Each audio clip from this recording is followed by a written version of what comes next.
Graveyard, cemetery, burial ground. Whatever you call it, it holds the bodies of loved ones, soldiers, doctors, lawyers, nuns, and children.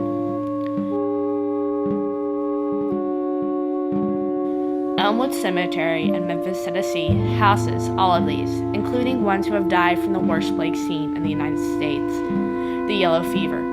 This story stresses the importance of Elmwood during its time. But to begin, we have to state the beginning of this vast cemetery.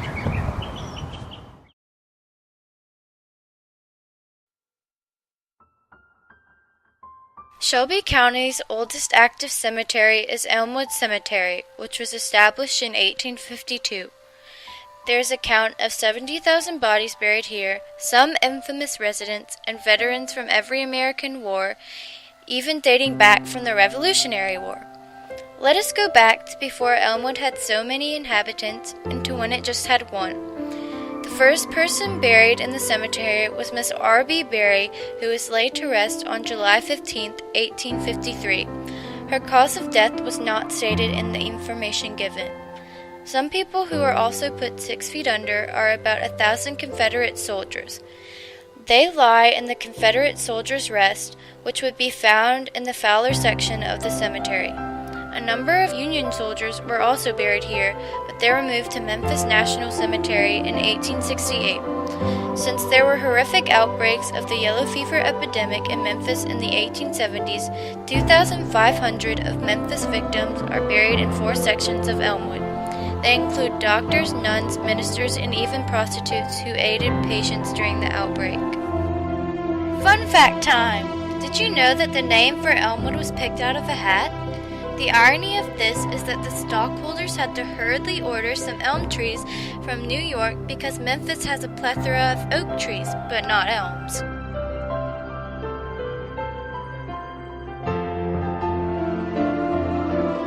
Elmwood was originally 40 acres, but today it is a huge landmass of 80 acres.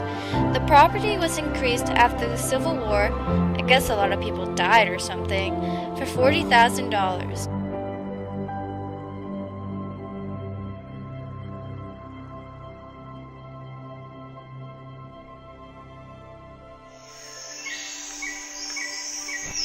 A moist and wet day spreads out through the jungles of Africa. In some of the many dense trees and forests, there lie eggs. Because of the rain, the eggs begin to grow, and what we know as mosquitoes are born. Fellow tradesmen and native Africans truncate the densely populated trees, causing numerous swarms of mosquitoes to venture out from their resting place. Some of the mosquitoes would even bite people without knowing of the effects of such a bite. Native Africans began to notice a silence in the jungle. No birds were chirping, no monkeys were calling, no wind was blowing. Just an eerie silence. Little did they know that the yellow fever had just begun. Because Africa was part of the triangular trade route, it brought slaves over to America. As the many ships carrying African slaves rolled through the Atlantic, the virus continued to spread throughout their fresh bloodstream. Because of the lack of nutrition, poor living quarters, and the virus, many of the slaves never saw land. Their bodies had to be tossed overboard the ships.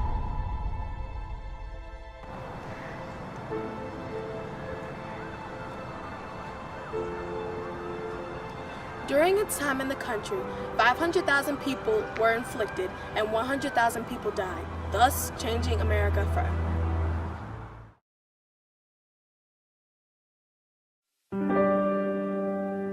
In 1878, heroes roamed the streets of the corpse-stricken town. Not superheroes like Spider-Man, Superman, Wonder Woman, or Batman. Back in 1878, the heroes were nuns and doctors.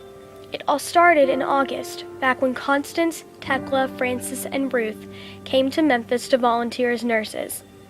Constance, born with the name Caroline Louise Darling, became head mistress at St. Mary's Episcopal School for Girls in the city of Memphis. When the women heard of the epidemic over summer break, they rushed back as soon as they could. When the sisters returned, the city was filled with chaos. Signs were posted on doors indicating that that home was suffering from the plague. With no cure, people were dying daily, even with care from nurses and doctors. Some of the symptoms patients had were severe headaches, severe pains, high fevers, jaundice, and black vomit. Nurses and doctors also had come down with the fever. Charles Parsons, Grace Episcopal Church's rector, came down with the fever and died only a week after contracting the disease. Days before, Constance and Tekla came down with the fever. Constance died 4 days later, and Tekla died only 3 days after her fellow nun. After Parsons' death, priests from all over the nation volunteered to take his place. The Reverend from Hoboken, New Jersey, Louis Schiller, got the job. Schiller got to Memphis sometime the same day the sisters died. 10 days after his arrival, Schiller died from yellow fever. In the plagued city, doctors too were contracting the deadly illness. A well-known physician, Dr. Will Armstrong, died 3 days after Schiller's death. When all was said and done, the death toll was stunning to everyone across the nation. 17,000 had contracted the illness, and 5,000 innocent lives were taken too soon. Today, Elmwood is home to many yellow fever victims. In Elmwood, there is an empty, treeless grassland called No Man's Land. It is home to 1,500 unidentified lives lost in the 1878 epidemic. Sisters Tekla, Constance, Ruth, and Frances are buried there as well. Their graves are in the shape of a cross. Today, people from all over come to visit the cemetery to witness just how many lives were diminished in the yellow fever epidemic.